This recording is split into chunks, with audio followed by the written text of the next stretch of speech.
Hello, my name is Mark Pachavosky. I work with Ascent and RAN 3D, and today I'm going to take a look at some of the updates that are available in CATIA 3D Experience 2026.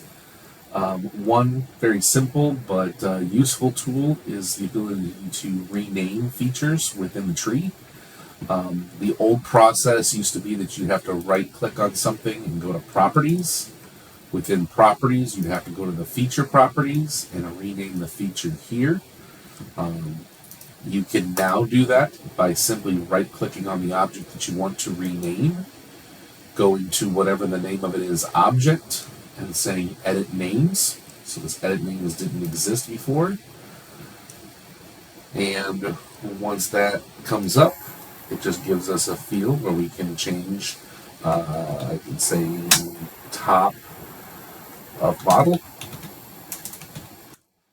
and it puts that feature there.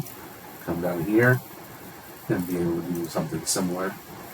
Right click, whatever the name is, edit names. So these pad features are being renamed, and I can say bottom. This works for sketches. It works for points, lines, planes, any features that are found within the part body, within a geometrical set, within an organized geometrical set, axis systems, or sketches can all be affected by renaming them.